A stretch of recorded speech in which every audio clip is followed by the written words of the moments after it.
Live from downtown Detroit, home of WDIV and Click on Detroit, Local 4 News at 6 starts now. New information coming to light about claims of drinks being spiked at a bar in Birmingham. State Republicans are calling it election reform, but others say dozens of new bills pushed out today are aimed at voter suppression. And a cruel scam is targeting people who love animals and just want the companionship of a pet. Heartbroken and out of big money, a local woman is sharing how she got caught up in an elaborate pet purchasing scam. Her family hoped getting a dog would lift their spirits during the pandemic, but instead it left them devastated and without almost $1,000. Consumer investigator Hank Winchester is live. And Hank, this is really a tough one. Kimberly, it certainly is. It makes you angry. I mean, this woman is heartbreaking. Her family was really hoping to get that new member of the family, a dog. Instead, they're out big money. And as you'll see, they are one of thousands of victims being targeted in pet scams during the pandemic. I saw this basset hound and I thought it was the cutest thing I ever saw. Cindy Riggin is like many people during the pandemic. She wanted to add to her family. And when she saw this dog online, she just knew that this pet was perfect for her. I really wanted the basset hound. It was a puppy. It was the cutest little puppy that I had ever seen. The breeder's offering the animal out of North Carolina, telling Cindy the best way to pay them was using a gift card. And not only did she send one, she sent several, totaling hundreds of dollars. I went and got that, and then they wanted pictures front and back. They had my son register it, and after that, we waited. The breeder contacted Cindy one more time. More money was needed. This was a fee to crate the animal and to ship the animal. The animal never arrived. Then we waited and didn't hear nothing. The next day, we realized that there was nothing.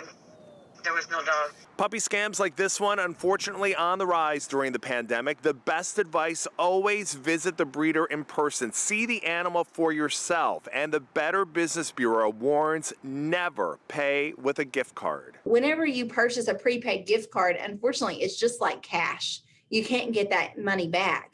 And we're seeing that happen quite a bit. With the puppy scams as well. Puppy scams were huge in 2020, and that just continues.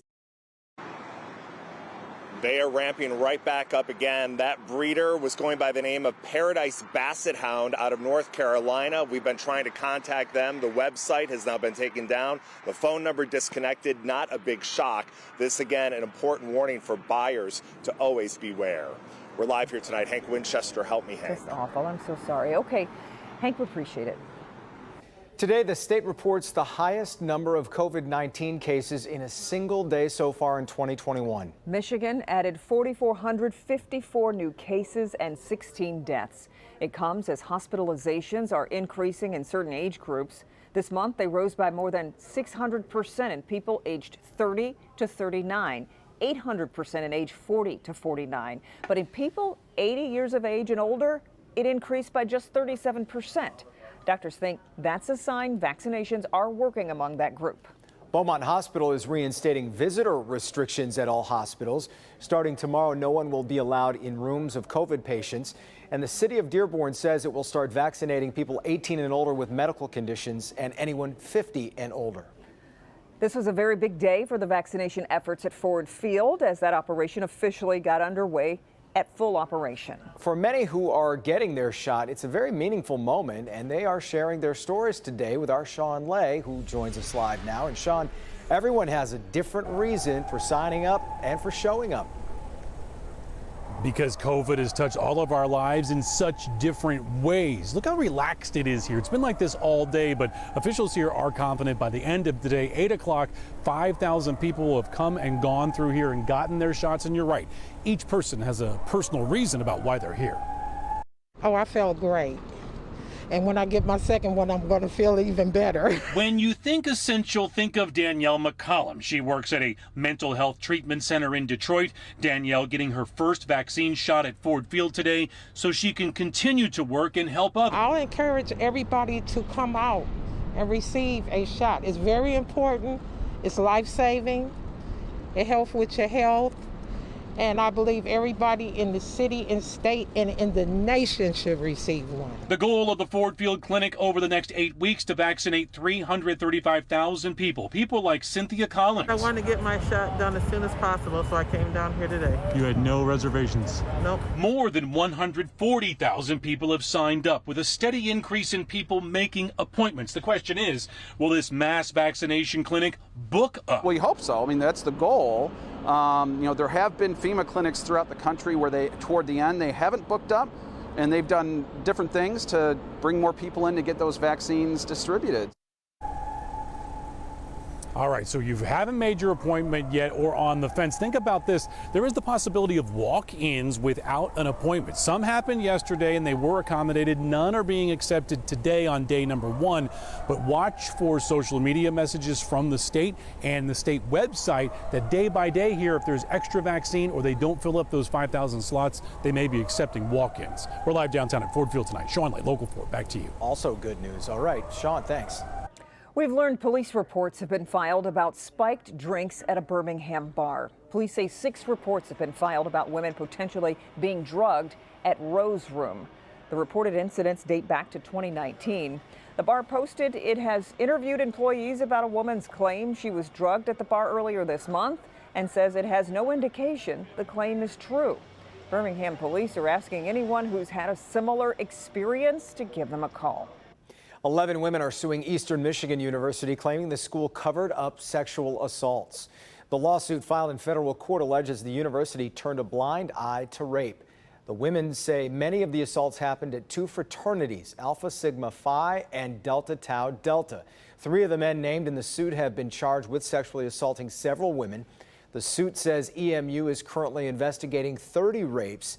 We reached out to EMU for comment. It says any accusation the university covered up any crimes is false, and it will always take swift action to stop sexual violence on campus. The memorial for the victims of the mass shooting in Boulder, Colorado continues to grow. There are now crosses for each of the 10 victims in front of the grocery store where they were killed. NBC News reports the 21-year-old suspect appears to have a history of mental health issues. He pleaded guilty to an assault charge back in 2018. As investigators continue their search for a motive, frustration has set in. We are sad, but we are outraged. We are crying, but we're angry. A candlelight vigil is scheduled for tonight. The alleged shooter's first court appearance is set for tomorrow morning.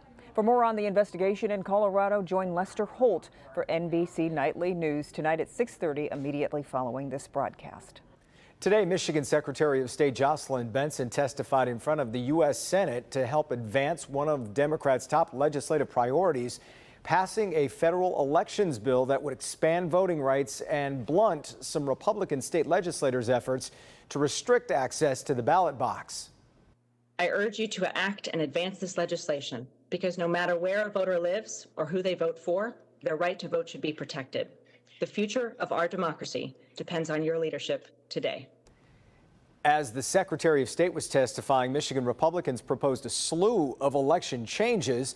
The 39 bills would, among other things, require voters to submit a photo ID, prohibit the unsolicited mass mailing of absentee ballot applications, and restrict the hours in which people could drop their ballot in curbside boxes.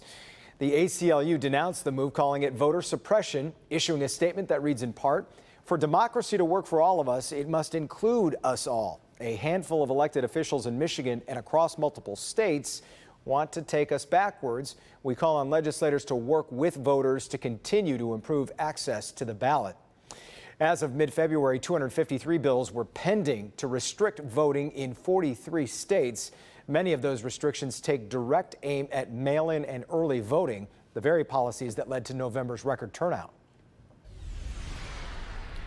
Well, we saw the busy scenes at Ford Field as more and more people are getting vaccinated, but lots of people still have questions about the vaccines and the virus. Our Dr. Frank McGeorge is back with answers to a fresh batch of viewer questions submitted to us on clickondetroit.com. Hey, Kimberly. Yeah, so Paula asks, I'm allergic to aspirin. Is the vaccine safe to take with this allergy? The answer, Paula, is yes, it is. You may be asked to wait for 30 minutes, though, after your shot instead of the standard 15, just to be extra cautious. But an aspirin allergy should not pose any issue with the vaccine. Now, here are some more of your questions. Daryl asks, my question is about the COVID-19 vaccination record card. If I make a copy of the card to keep as a backup in case I lose the original, will it be accepted as proof of vaccination? Would I still need to get a new proof of vaccination card? A copy is a good idea, but keep in mind that the purpose of the vaccination card is to remind people which vaccine they received and when. It isn't considered an official document for anything more than casual proof of vaccination. A viewer asks, as a heavy man, should I get a third dose, not booster, to ensure I have adequate amount of vaccine in my blood? No, there is no adjustment of the dose or additional doses recommended if someone is above their ideal body weight. Janelle asks, I had COVID in December through January. Very mild case. A coworker has contracted COVID recently. Can I get it again, or could I carry it to spread to others? For people who have been infected, studies estimate that you should remain immune for at least 3 months. However, if you develop any symptoms, get tested. Carol asks, my daughter says there is a study out that reports that the COVID-19 vaccine shot only provides a 6-month immunity. Is that information true? The answer is no. We actually don't know exactly how long protective immunity from the vaccines will last. That's mainly because the vaccines only began their larger scale trials in the later part of last year. Data on long-term efficacy is still being collected.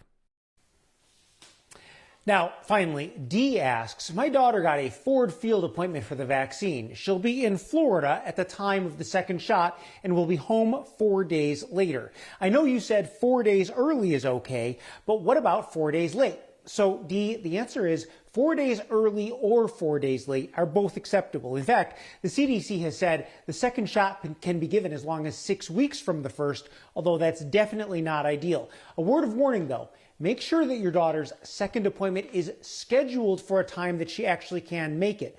We've actually heard from several people who have missed their second shot appointments who are now having a lot of trouble getting those rescheduled. Yeah. Back to you. Some really, really good questions, Dr. McGeorge, and important reminders as well. We really appreciate it. Very good stuff. All right, the wind is, you probably noticed that, and you probably looks a little bit like rain. What do you say about that, Ben? I'd say there's some out there, guys, and there's going to be a whole lot more Thursday night into Friday. But for the rest of the evening, mild and breezy. We'll track down that rain chance as we head towards the weekend next. History was made last weekend on the court and also off of it. You know, there was a moment I walked into Lucas Oil Stadium for the first time, and I kind of had that, okay, this is for real. We talked to the first woman to ever call play-by-play in the men's tournament, next on Local 4.